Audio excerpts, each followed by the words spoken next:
Noticentro 1, CMI. FENALCO pide al gobierno prudencia para reajuste del salario mínimo. Presidente responde. Trabajadores piden que salario mínimo llegue al $1.000.000. Hay que proteger el empleo, dice Banco de la República. Colombia supera otra vez los 10.000 contagios diarios por COVID. Confusión por exigencia de prueba COVID a viajeros. Aerolíneas y usuarios piden claridad. Cartagena del Chairá bajo el agua. Se ve puente por fuerza del río Meta. Escasean medicamentos en San Andrés. Comunidades religiosas deben hacer aportes a seguridad social de sus integrantes. Lluvia de robos en Bogotá. Cada hora se presentan 9 atracos. Tributaristas proponen sobretasa al IVA para sectores pudientes. A punto del colapso hospitales en Estados Unidos. Hay 90.000 contagiados en cuidados intensivos. Con Claudia Palacios y Margarita Ortega. Muy buenas noches. A horas de iniciarse la negociación del reajuste al salario mínimo, el presidente de FENALCO, Jaime Alberto Cabal, le pidió al gobierno ser prudente si le toca definir ese incremento. El presidente Iván Duque le respondió de inmediato que su administración siempre ha actuado con ese criterio. Durante la clausura del Congreso Nacional de FENALCO hubo hoy un intercambio de comentarios entre el presidente del gremio de comerciantes, Jaime Alberto Cabal, y el jefe de Estado sobre el tema del reajuste del salario mínimo. Cabal pide prudencia del gobierno porque en su concepto un aumento desmedido del salario no ayudaría a recuperar los empleos perdidos por la pandemia. Debe ser muy ponderado y ahí también solicitamos en el marco de la Comisión de Concertación Laboral esa prudencia necesaria que debe tener el gobierno. Duque entendió el mensaje y le respondió así a Cabal. El llamado a la prudencia no es un llamado que se le deba hacer a este gobierno, no porque nosotros pretendamos tener resueltas todos los interrogantes, sino porque hemos procurado la concertación siempre en materias salariales. Sin embargo, el primer mandatario dijo que es bienvenido el debate sobre el reajuste del salario mínimo, que según las centrales obreras debe ser superior al 10%, pero para los comerciantes debe ser inferior al 2,5%. Las centrales obreras insisten en un salario mínimo de $1.000.000 para el próximo año. Los empresarios, sin dar una cifra exacta para el reajuste, advierten que están sobreendeudados. La crisis de la pandemia tiene a muchos empresarios endeudados hasta el cuello. Por eso los gremios plantearán esta situación en la negociación salarial que inicia el próximo lunes. Un sobreendeudamiento significativo del sector empresarial en general. En ese orden de ideas debemos ser muy ponderados y responsables. Debemos hacer propuestas aterrizadas al escenario económico que vive Colombia y sobre todo a las posibilidades que tenemos para el año 2021. Las centrales obreras llegarán a la mesa con su petición de aumento del 14% del mínimo para el año entrante. Hay que dignificar el salario de la clase trabajadora colombiana. Esos 2,5 o 3 millones de trabajadores que devengan el mínimo legal merecen una mejor suerte. El gobierno dice que hay que buscar una fórmula que preserve el ingreso de los trabajadores sin asfixiar a las empresas. Tratar de proteger los puestos de trabajo actuales, cómo conseguimos nuevos puestos de trabajo, cómo generamos nuevos puestos de trabajo, y en ese sentido es lo que quisiéramos que se avanzaran estas discusiones. Se espera que la semana entrante los empresarios formulen su oferta de aumento de sueldos para 2021. Y por su parte, el gerente del Banco de la República, Juan José Chavarría, indicó que hay que pensar en proteger el empleo a la hora de fijar el reajuste al salario mínimo. El Banco de la República mantuvo su tasa de interés en 1,75% al considerar que el ritmo de la recuperación de la economía va en línea con lo esperado por el equipo técnico. Considera que el crecimiento será clave para la generación de empleo, por lo que llamó la atención a ser cautos con el ajuste del salario mínimo del próximo año. Ojalá se tuviera en cuenta las expectativas de inflación cercanas a 3%, un poco menores, y la productividad laboral. Esa productividad laboral la calcula generalmente Planeación Nacional. Eso sería lo mejor para la economía porque el salario mínimo subiría con la productividad como debe ser. El gerente del emisor estimó una inflación del 3% para el próximo año y un crecimiento que, si bien terminará 2020 en negativo en 7,6%, el próximo año tendrá un rebote positivo al 4,6%. Colombia volvió a superar la cifra de los 10.000 contagios diarios por COVID-19. Este viernes se registró una cifra total de 195 fallecimientos por COVID-19, una de las cifras más altas de la semana. Entre ellos, 2 bebés, uno de 3 meses y otro de 2 años. También aumentaron los nuevos casos de COVID-19, superando los 10.000 nuevos contagios. En Colombia hay 61.830 casos activos, es decir, personas que actualmente tienen el virus, y los fallecimientos ya llegaron a la cifra de 36.214. Los casos confirmados ya superan la cifra de 1.290.000 personas, de las cuales se han recuperado 1.189.499. Cúcuta está en una situación dramática. Hay alerta roja hospitalaria por el aumento en la ocupación de las camas de cuidados intensivos, que alcanza el 87%. Las alarmas de las autoridades de Cúcuta y norte de Santander se encendieron por el alto número de casos positivos en los últimos días. Por tal motivo, el alcalde de Cúcuta, Jairo Yáñez, y el gobernador Silvano Serrano decretaron la alerta roja en el sistema hospitalario. Hoy estamos con una ocupación de camas UCI por COVID del 90%, y en urgencias convencionales tenemos una ocupación del 130%. El gobernador le pidió al gobierno nacional le permita implementar el toque de queda de 10 de la noche a 5 de la mañana, la aplicación del pico y cédula y control de aforos a centros comerciales.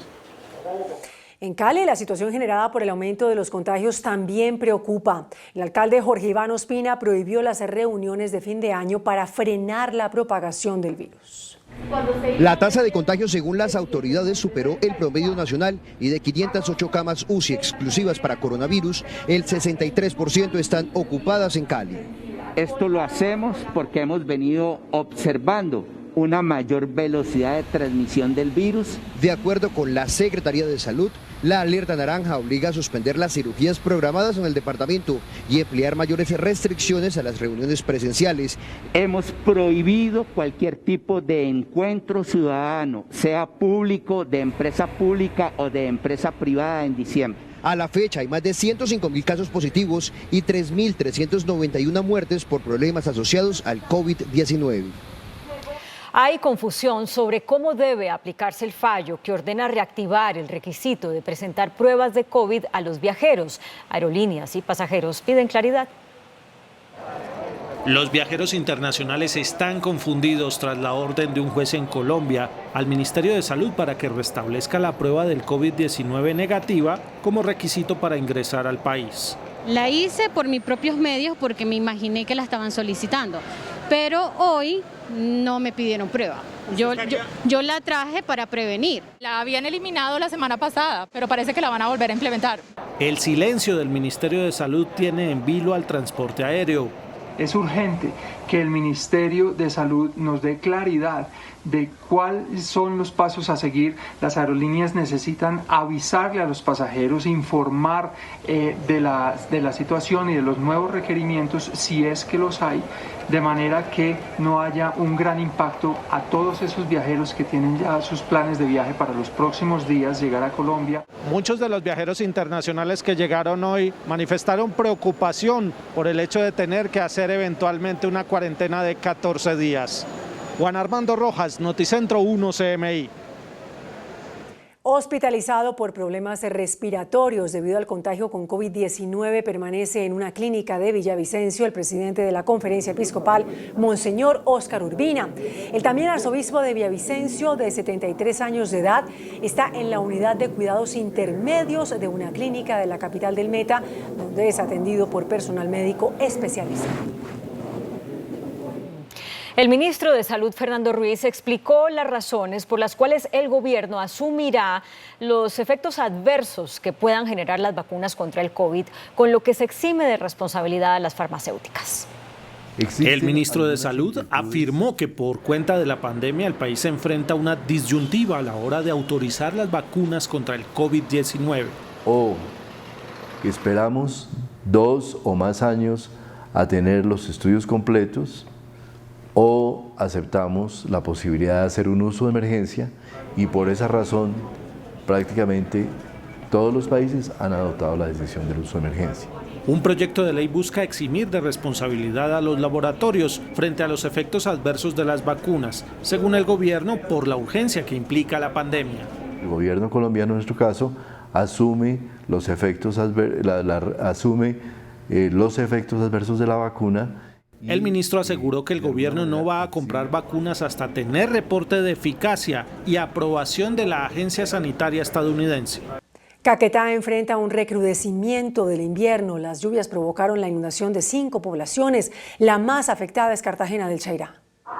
Un torrencial aguacero que se registró en Cartagena del Chairá, Caquetá, provocó inundaciones en el casco urbano de la población como consecuencia del desbordamiento de varias quebradas. Ha afectado casi que al 50% de la población del casco urbano, colapsaron los alcantarillados, los ríos, caños que pasan en nuestro municipio pues han presentado inundación. A las familias les tocó evacuar las viviendas con los pocos enseres que pudieron salvar ante la inclemencia de las aguas. El apoyo al departamento y a la entidad de la gestión del riesgo a nivel nacional que nos apoyen para solucionar esta situación tan compleja que está viviendo hoy el municipio de Cartagena del Chairá. En el hospital municipal también hubo daños por las fuertes lluvias. Varias áreas administrativas se inundaron.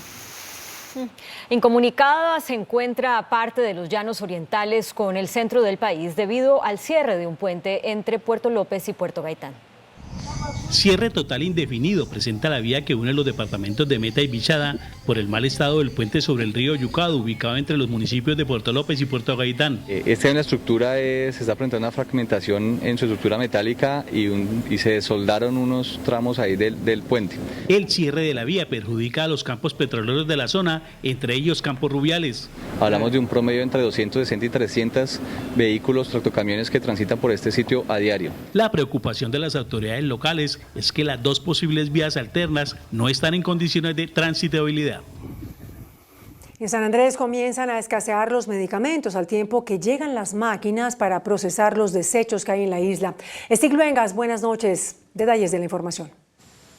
Claudia, Margarita y televidentes, muy buenas noches. Seguimos acompañando a todos los damnificados por el paso del huracán Iota. Y es que hay preocupación porque no hay vacunas antitetánicas, tampoco hay medicamentos como insulina para tratar a algunas personas con enfermedades.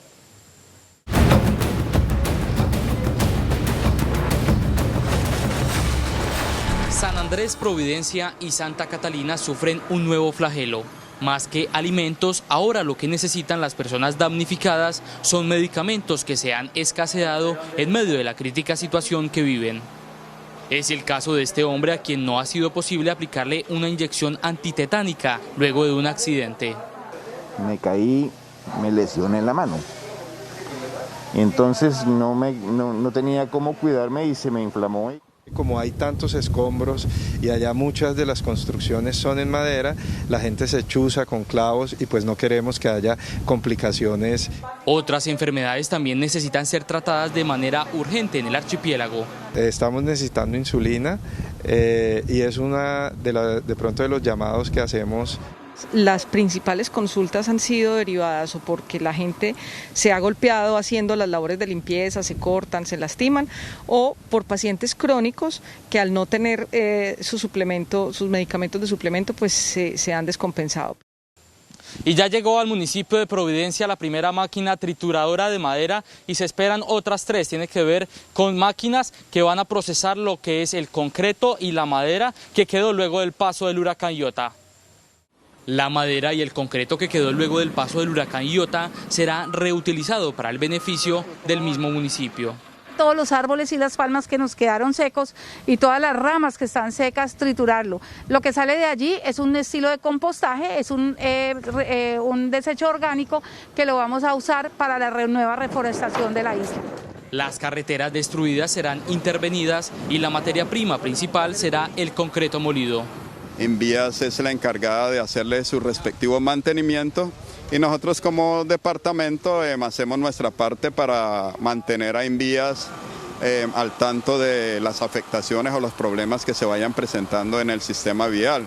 Ante la adecuación de las nuevas viviendas prefabricadas, los raizales alzaron su voz de rechazo. Que tomen en cuenta nuestra arquitectura raizal. Tenemos muchas posibilidades de que se pierda totalmente con los nuevos modelos de vivienda que se van a traer a las islas.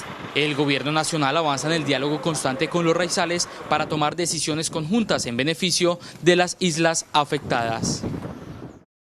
Y como lo denunció en su momento Noticentro 1 CMI, se siguen presentando algunos actos de inseguridad en lo que tiene que ver en Providencia. Siguen llegando algunas personas a saquear supermercados y a robar algunas pertenencias de lo poco que les quedó a estas personas damnificadas. Es por esto que la policía tuvo que articular todo un plan, una estrategia para incorporar más hombres en ese lugar. Justamente en las últimas horas se confirmó el robo a una entidad financiera. Por esta situación se destacó un personal de Bogotá desde la Dijín y desde la Sijín de aquí del departamento que fueron a Providencia a adelantar este caso. Solamente están dedicados a este caso exclusivamente con personal de inteligencia. Se confirmó también este viernes que el fin de semana hará presencia el presidente Iván Duque, quien se reunirá con todo su gabinete y con la gerente, quien encargó para la emergencia que se presenta en el archipiélago. Él entregará las primeras 2 casas prefabricadas que están listas, una en Providencia y la otra en Santa Catalina. Me despido desde San Andrés, informó Stig Luengas con la cámara de William Uribe para Noticentro 1 CMI. Gracias, Stig. Todas las comunidades y congregaciones religiosas, no solo las católicas, deben hacer los aportes a salud y pensión de sus integrantes, incluidos sacerdotes o monjas. Así lo dispuso la Corte Constitucional.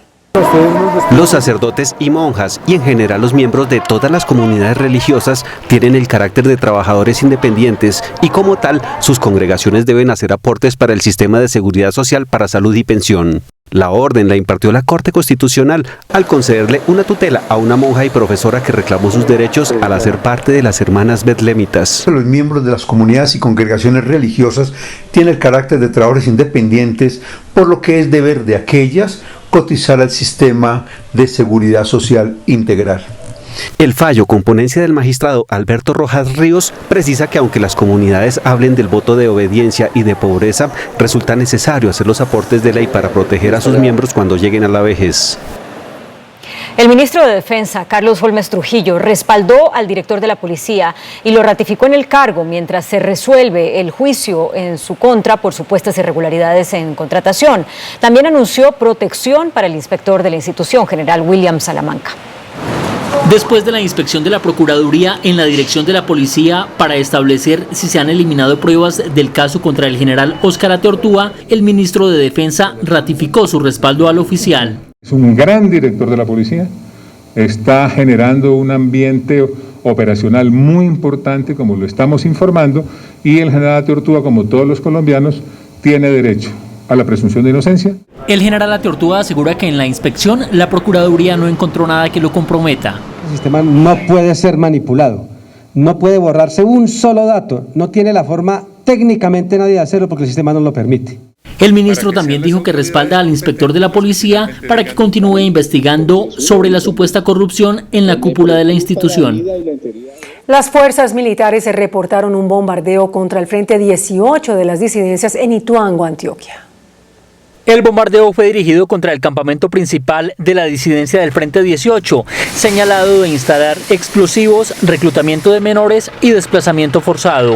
Donde la Fuerza Aérea aplicó todo el poder del Estado con una operación directa de bombardeo contra esta estructura. El cabecilla es alias Ramiro, quien hace unos meses apareció en este video amenazando a la población. Hay una operación para seguir contra el remanente o lo que quedó del Frente 18, donde puede estar, y es lo más seguro, el cabecilla principal, que es alias Ramiro. En el lugar, el ejército encontró 11 armas con sus respectivas municiones.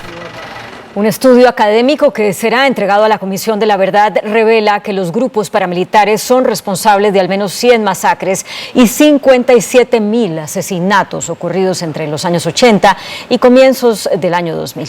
Casi 100 más. En cabeza del historiador del conflicto, Álvaro Villarraga, académicos entregarán a la Comisión de la Verdad y a la Justicia Especial para la Paz, JEP, un informe detallado sobre la violencia en el Urabá, sobre las masacres, desplazamientos y asesinatos cometidos por guerrilleros paramilitares, sobre todo estos últimos, que son los mayores responsables de lo que sucedió entre el 80 y principios del 2000. Casi 100 masacres, el casi 500.000 de desplazamiento forzado y a los miles de muertos producidos, 57.000 en el periodo considerado. Dice el profesor Villarraga que es sano que las FARC estén contando la verdad, que los paramilitares hagan lo propio, pero que faltan los bananeros, sus patrocinadores y el Estado. A mí me parece supremamente impresionante el silencio estatal, gubernamental y de las instituciones en un momento en que el país reclama verdad. Con este informe esperan ayudar a esclarecer lo que ha sucedido en el conflicto colombiano. En Bogotá la inseguridad es incontenible. Cada hora se reportan 9 atracos en la capital y preocupa la sevicia de los delincuentes. Cada hora en promedio son atracadas 9 personas en Bogotá. Al final del día son más de 220 ciudadanos víctimas de la delincuencia. Pero además de la frecuencia con la que se cometen los hurtos, ahora preocupa la sevicia. Es que cada vez más vemos cómo los ladrones están accediendo a armas y están usando violencia para poder despojar a las personas de sus pertenencias. Tenemos un 25% de uso de armas blancas, un 20% de uso de armas de fuego. Esta semana fue negra en materia de inseguridad. Un joven resultó herido en el cuello en medio de un atraco en Transmilenio. Además, en manada y como pirañas, atracan en pleno centro de Bogotá. Y este motociclista recibió un disparo en la cara por delincuentes que le robaron su moto en Suba. Lo único que le digo que me deje quieto, que no me va a hacer nada, que yo tengo hijos y eso. Cuando él voltea y me pega el tiro. Pero él no fue el único atacado con arma de fuego. En Cedritos, este vehículo que esperaba el ingreso al parqueadero fue interceptado por un hombre armado. Al parecer venían siguiendo a la persona que venía a hacer un retiro del banco. La inseguridad se ha incrementado significativamente y no solamente en la frecuencia de los eventos, sino también en la agresividad que presentan las personas que cometen los delitos. Aunque según el distrito los hurtos han bajado en un 48%, Kennedy, Engativá y Suba siguen siendo las localidades más críticas. En las últimas horas fue liberada María Guillermina Bello, madre del exalcalde de Arauca, Luis Emilio Tovar, quien había sido secuestrada junto a su hijo, Alexis Bello. La señora de 77 años fue dejada en un paraje cerca a la ciudad de Arauca, mientras su hijo, Alexis Bello, permanece en manos de los captores. Aún se desconocen los motivos del plagio. Un juez dejó en libertad a Lina Jiménez, quien es acusada por la Fiscalía de participar en el atentado en el Centro Comercial Andino, en el que murieron 3 personas en 2017. Asimismo, el juzgado dejó en firme la orden de libertad de otras 5 personas vinculadas a la investigación por el acto terrorista. En 2 hechos aislados murieron una menor de edad en Bolívar y otra resultó herida en Antioquia. Ambas situaciones se dieron en medio de persecuciones de la policía a delincuentes. Luto y dolor es lo que se vive en el municipio de Magangué, Bolívar, tras la muerte de la menor de 7 años, Yarelfi Paola Jiménez Mercado, tras recibir un disparo durante una persecución a un presunto delincuente en el barrio Tesoro de Dios, alias Pingui. Fue capturado por violencia contra servidor público y presenta 5 anotaciones judiciales. Una niña de 5 años resultó herida tras la persecución que realizaba la policía cuando intentaba detener a unos sujetos que hurtaron una motocicleta. Las autoridades han iniciado la respectiva investigación disciplinaria como de la justicia penal militar para establecer las responsabilidades de la institución.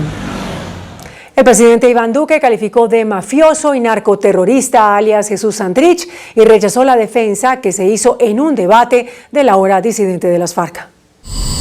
El presidente Iván Duque, en su discurso de clausura del Congreso Nacional de Infraestructura, sin citar nombres, pero en clara referencia al debate que realizaron en el Senado, dijo que hay voces que quieren defender y legitimar a alias Jesús Santrich. Yo quiero que quede claro para todos los colombianos que Jesús Santrich es un mafioso, es un narcoterrorista y está siendo perseguido por la justicia colombiana y por la justicia internacional, y no vamos a desfallecer en ese propósito, ni con él ni contra ningún miembro de la narcotalia. El jefe de Estado agregó que le debe quedar bien claro a los colombianos que Santrich no tendrá refugio ni guarida, porque el Estado colombiano lo va a confrontar cuantas veces sea necesario. Hoy se reunió la Comisión Asesora de Relaciones Exteriores por primera vez en este gobierno. La canciller Claudia Blum reveló que la reunión fue un encuentro informativo sobre la búsqueda de apoyo internacional para la reactivación económica del país. A la reunión virtual de la Comisión Asesora de Relaciones Exteriores solo acudieron los congresistas y los delegados del presidente de la República. La ministra Claudia Blum presentó un informe sobre las gestiones de su despacho para conseguir cooperación internacional y enfrentar la pandemia del coronavirus. A partir de los informes que presenté, Tuvimos un diálogo amable y constructivo con los miembros de la comisión.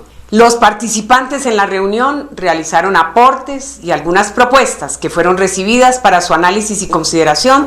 Uno de los asistentes, el senador Antonio Sanguino, reveló a Noticentro 1 CMI que dejó constancia por la ausencia del presidente Duque y de los expresidentes de la República. Para el senador de la oposición, hay asuntos delicados como las relaciones con Venezuela y Estados Unidos que merecen un acuerdo multipartidista. Justamente al excusar su asistencia a la reunión informativa de la Comisión Asesora de Relaciones Exteriores, los expresidentes César Gaviria y Ernesto Samper hicieron duras críticas a la manera como el gobierno Duque está manejando la política exterior. Mediante estas cartas, los expresidentes de la República, César Gaviria, Ernesto Samper y Andrés Pastrana, se excusaron de asistir a la Comisión Asesora de Relaciones Exteriores. Muy críticos, Gaviria y Samper. El expresidente Gaviria manifestó: no es útil atender reuniones cuando es claro que el convocante no quiere escuchar opiniones distintas, ni le interesa, en absoluto, compartir sus ideas sobre lo que debe ser nuestra política exterior. Tampoco me interesa recibir información sobre decisiones de política exterior ya tomadas y con las que tengo grandes discrepancias. Y el expresidente Ernesto Samper también fue crítico de la política exterior del gobierno Duque. Manifestó: lamento mucho, señora ministra, que esta convocatoria se hubiera realizado 2 años después de comenzado este gobierno. En cambio, el expresidente Pastrana se excusó, pero manifestó que Colombia necesita reavivar la comisión para pensar de manera estratégica nuestro relacionamiento internacional. Con la ausencia de los expresidentes, prácticamente feneció la comisión asesora. El procurador general Fernando Carrillo y el alcalde de Cartagena volvieron a chocar por el uso de los recursos para la Heroica. El fuerte llamado de atención del procurador fue hecho por los más de 88.000 millones de pesos que no han sido usados para atender a los cartageneros y hacer obras necesarias para atender emergencias como la desatada por el invierno. Por omisión y por negligencia y por incuria también se incurre en corrupción, porque se dejan de hacer las cosas. La corrupción no se combate a punta de maderazos. El alcalde le contestó al procurador y dijo que hay una persecución en su contra. Estamos siendo víctimas, la administración Salvemos Juntos a Cartagena, de persecución por diferentes órganos. Carrillo le hizo un nuevo llamado al alcalde para que inicie la demolición del edificio Acuarela. 8 centros de pensamiento presentaron lo que consideran debe ser la reforma tributaria del próximo año. Proponen, entre otras cosas, una sobretasa al IVA para las clases más pudientes. Un estudio de la academia reunida en la Red de Trabajo Fiscal dio su propuesta en lo que podría ser la próxima reforma tributaria que requiere el país en 2021. Precisamente uno de los temas más sensibles es el IVA, para lo cual plantea que no debe tocar la canasta familiar, ya que afectaría a la población más vulnerable. Sí considera la necesidad de una sobretasa para la clase más rica del país a ciertos productos de alto precio, los cuales establecería el DANE. Plantea mayor control por evasión fiscal, en especial en impuestos de activos en el exterior. En renta de naturales se propone bajar umbrales por ingreso y al mismo tiempo aumentar con diferenciales a los altos ingresos y patrimonios.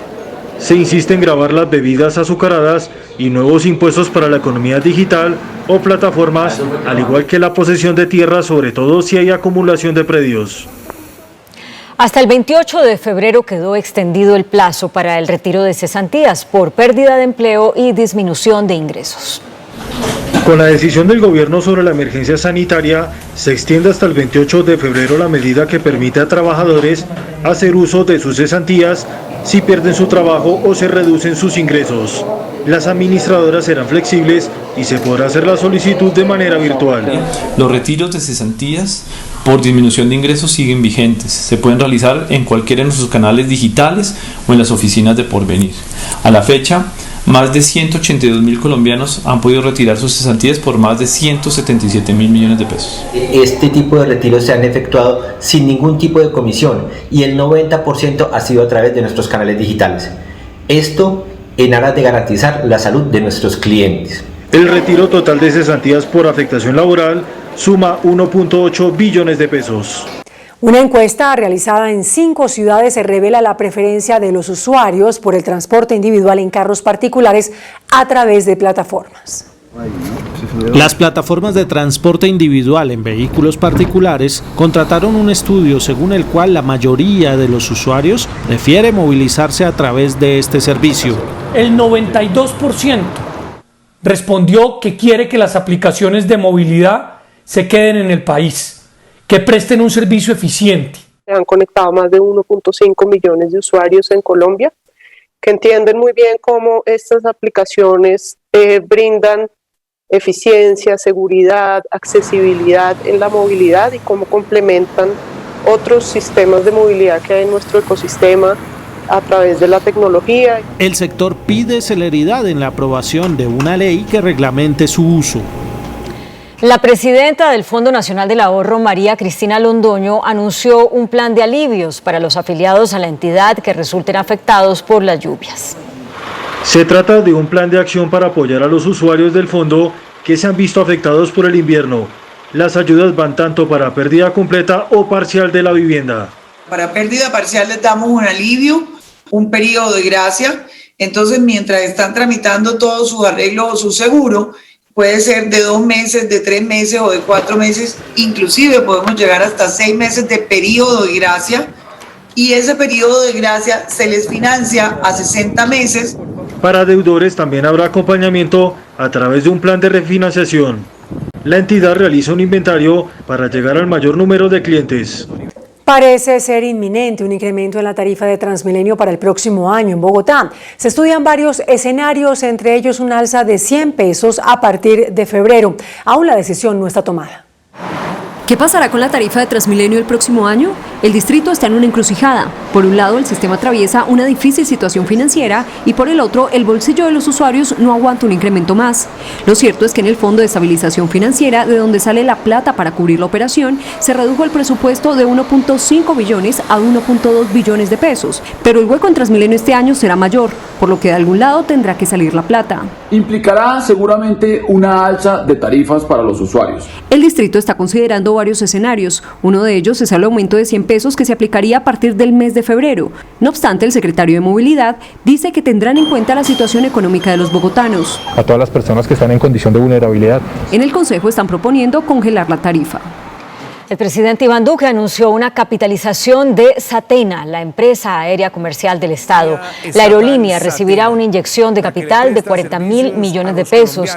El gerente de Satena, general de la FAC, Luis Carlos Córdoba, señaló que queda asegurada la continuidad de la empresa, que tiene 92 rutas, 82 de ellas consideradas sociales, que benefician a los habitantes de 691 municipios de 20 departamentos. El índice de capitalización de la bolsa, que mide el comportamiento de las 20 principales acciones, cerró a la baja.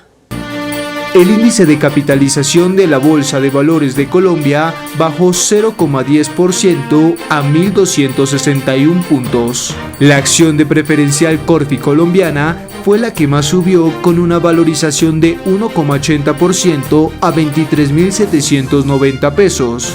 La acción de preferencial Avianca fue la que más bajó, con una pérdida de 2,91% a 160 pesos con 20 centavos. La acción más negociada de la jornada fue la de Ecopetrol, al movilizar más de 31.000 millones de pesos. El dólar cerró a la baja. Indicadores económicos en Noticentro 1 CMI. La tasa representativa del mercado, que regirá hasta el lunes, será de 3.611 pesos con 44 centavos. Los profesionales del cambio compran la divisa en promedio en 3.530 pesos y la venden en 3.570 pesos. Un euro cuesta 4.314 pesos con 50 centavos. La libra de café en Nueva York se cotizó a $1 con 21 centavos. El azúcar se transó en 14,84 centavos de dólar la libra. El barril de petróleo WTI se cotizó en $45 con 53 centavos. La referencia Brent para Colombia se cotizó en $48 con 28 centavos. Una acción de Ecopetrol cuesta 2.172 pesos. Los hospitales en Estados Unidos están en una compleja situación. Hay 90.000 contagiados con COVID-19 en unidades de cuidado intensivo. Aunque la nación norteamericana informó de más de 110.000 nuevos casos de coronavirus en las últimas 24 horas, muy por debajo de los totales de los últimos días, el número de personas hospitalizadas sigue en aumento. La cifra superó las 90.000 por primera vez, mientras la pandemia acecha por las celebraciones del Día de Acción de Gracias y el Black Friday.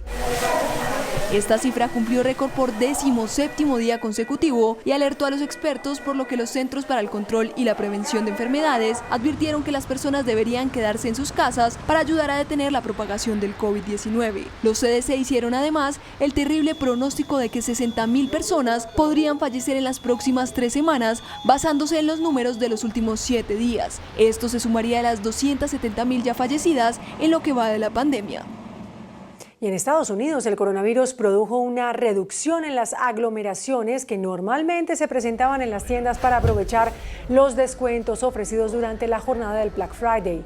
El fuerte temor provocado por la propagación desenfrenada del virus hizo que muchas personas optaran por quedarse en sus casas. De hecho, grandes marcas le apostaron a las ofertas en línea, que fueron muy bien recibidas por los compradores.